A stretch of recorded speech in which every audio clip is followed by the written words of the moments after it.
ఈ పాడ్కాస్ట్ నచ్చితే లైక్ చేయండి, షేర్ చేయండి, సబ్స్క్రైబ్ చేయండి అండ్ ఫాలో అవ్వండి. ఈరోజు నేను చెప్పబోయే కథ పేరేంటంటే కోడి కుంపటి. కోడి అంటే హెన్, కుంపటి అంటే ఒక ఫైర్ పెట్టుకునేటువంటి ఒక ఇదివరకు పూర్వకాలంలో ఏం చేసేవాళ్ళు అంటే కుంపటిలో మంట పెట్టేవాళ్ళు అన్నట్టు, దాంతో వంట చేసుకునేవాళ్ళు. అది కుంపటి అన్నట్టు. ఈ కథను బుజ్జి కథలు అనేటువంటి ఒక బుక్ నుంచి నేను చెప్తున్నాను మీకు. అది డాక్టర్ వాసిరెడ్డి సీతాదేవి గారు రాసినటువంటి కథలు అన్నమాట. మరి కథ ఏంటో విన్నామా? అనగనగా ఒక ఊరు. ఆ ఊరిలో ఒక ముసలమ్మ ఉండేది, పేరు రాజమ్మ. అందరూ రాజవ్వ అని పిలిచేవారు. రాజవ్వ దగ్గర ఒక కోడి పుంజు ఉండేది, కాక్ అన్నట్టు. ఒక కుంపటి కూడా ఉండేది. కుంపటిలో బొగ్గులు వేసి వంట చేసుకుంటూ ఉంటారు. కోడి పుంజు తెల్లవారుజామున ఇల్లు ఎక్కి కుక్కురుక్కు కుక్కురుక్కు అని కూసేది. కోడి కూతకు అందరూ నిద్రలేచేవారు, తమ పనులు చేసుకునేవారు. ఆడవారు రాజవ్వ కుంపటిలో నుంచి నిప్పు తీసుకునేవారు, పొయ్యి వెలిగించుకొని వంట చేసుకునేవారు. అంటే అర్థం ఏంటంటే అందరికన్నా ఊరికన్నా మొదలై రాజవ్వ లేస్తుంది అన్నట్టు. ఆ ఊరి వారందరికీ రాజవ్వ అంటే చాలా ఇష్టం. ఆమెకు అనేక రకాలుగా వాళ్ళు సహాయం చేసేవారు. కానీ రాజవ్వకు ఆ ఊరి వారంటే అస్సలు ఇష్టం ఉండేది కాదు. వారిని చూస్తేనే ఒళ్ళు మంట. తన అవసరం వారికి చాలా ఉంది.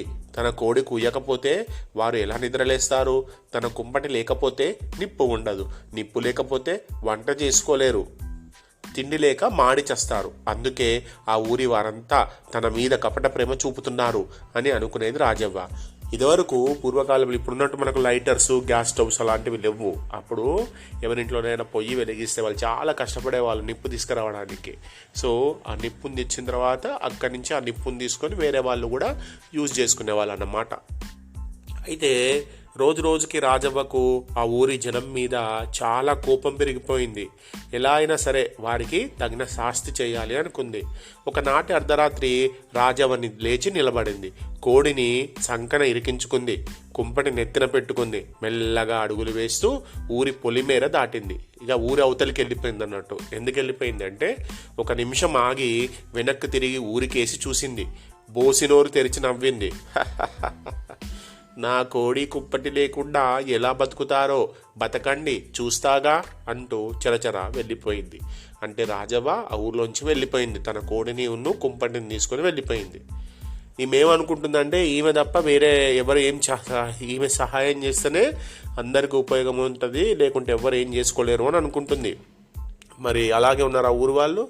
రాజవ్వ కోడి కుంపటితో మరో ఊరు చేరింది. రోజులు గడిచాయి, వారాలు, నెలలు కూడా గడిచాయి. ఒకరోజు రాజవ్వకు ఆ ఊరి వారిని చూడాలని అనిపించింది. తన కోడి కుంపటి లేకుండా ఎన్ని కష్టాలు పడుతున్నారో, ఎంతమంది ఊరి వదిలి వెళ్ళిపోయారో, ఎంతమంది తిండి లేక మాడి మసైపోయారో అని చూడాలనిపించింది. కోడిని కుంపటిని తీసుకొని బయలుదేరింది. రాజవ్వ ఊర్లోకి వచ్చేసరికి తెల్లవారుతుంది. ఇళ్ళ కప్పులలో నుంచి పొగ, గొట్టాల నుంచి పొగ బయటకు వస్తుంది. అందరూ పని పాటల్లో మునిగి ఉన్నారు. రాజవ్వను చూసి అందరూ సంతోషించారు, ఆప్యాయంగా పలకరించారు. ఏంటి రాజవ్వ, ఎక్కడికి వెళ్ళావు? నీ బిడ్డలను చూడడానికి వేరే ఊరికి వెళ్ళావా? ఏంటి ఇన్ని రోజులైంది నువ్వు రాక? అయ్యో, నువ్వు లేకపోయేసరికి ఊరంతా బోసిపోయినట్టుంది. రా, మా ఇంట్లో ఈరోజు నువ్వు అన్నం తిందుగాని అని అక్కడున్న ఊరు వాళ్ళందరూ కూడా ఆమెకు మంచి మర్యాదలు చేసి లోపలికి తీసుకొని వెళ్ళిండ్రు. రాజవ్వ తల సిగ్గుతో వాలిపోయింది. ఈ కథలో నీతి ఏంటి? తను లేకపోతే ప్రపంచం ఆగిపోతుందని అనుకోవటం తెలివి తక్కువతనం అన్నమాట.